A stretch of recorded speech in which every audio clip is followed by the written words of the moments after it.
Amitofo. Melanjutkan pembahasan sebelumnya mengenai Sat Paramita. Kali ini kita bahas yang kelima tentang Dhyana Paramita. Dhyana Paramita adalah perbuatan luhur tentang samadhi. Samadhi itu apa? Kata samadhi sendiri secara umum berarti konsentrasi atau tak terganggu. Sedangkan secara istilah artinya pembangkitan kesadaran dengan cara melakukan meditasi.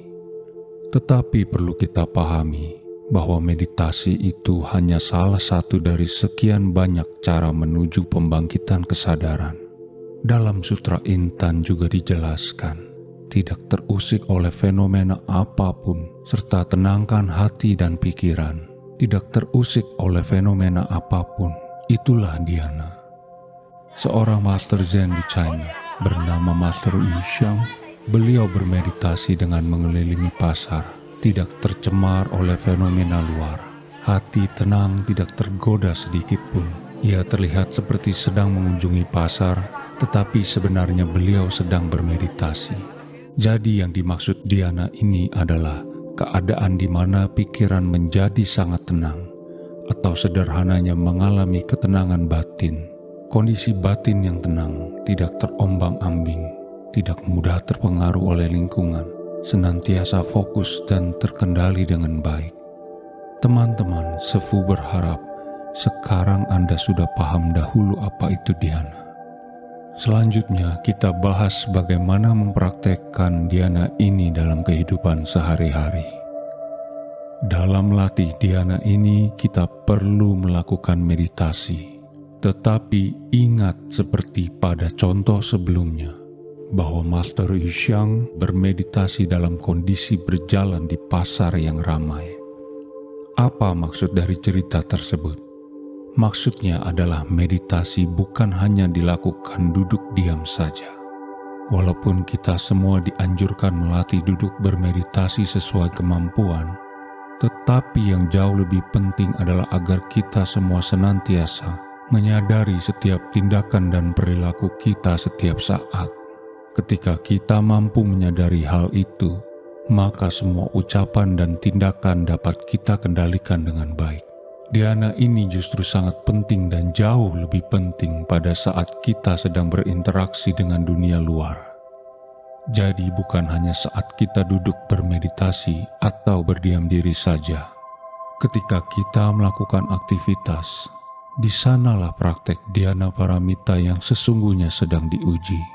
Contoh, ketika kita melihat dompet orang lain terjatuh dan isinya terdapat sejumlah uang yang cukup besar, apa yang kita lakukan? Saat kita menyadari bahwa itu bukan hak kita, menyadari orang yang kehilangan dompetnya akan bersedih, menyadari bahwa buah karma akan terus mengikuti kita jika kita tidak jujur, itulah kesadaran. Pada saat itu kita mulai menghilangkan akar keserakahan kita dan akhirnya menggerakkan kita untuk menemukan dan mengembalikan dompet itu kepada pemiliknya. Begitulah praktek nyata dhyana paramita. Dalam aktivitas keseharian yang lain, kita hendaknya sadar dengan ucapan kita, baik atau buruk, benar atau salah. Sadar dengan perilaku kita, sadar dengan cara hidup kita, sadar dengan semua daya upaya kita. Seperti misalkan Anda sedang berolahraga, fokus dan menyadari kondisi saat itu, maka Anda akan dapat merasakan manfaat olahraga yang sedang Anda lakukan. Melanjutkan pembahasan sebelumnya bagaimana agar usaha Anda dapat maju. Dengan mempraktekkan dhyana paramita, Anda dapat menumbuhkan kesadaran mengapa Anda menjalankan usaha. Fokus dengan apa yang Anda lakukan, tidak mudah terganggu oleh hambatan yang pasti akan selalu dihadapi. Juga tidak mudah terlena akan apa yang berhasil Anda lakukan, melainkan Anda terus fokus pada tujuan dan strategi usaha Anda.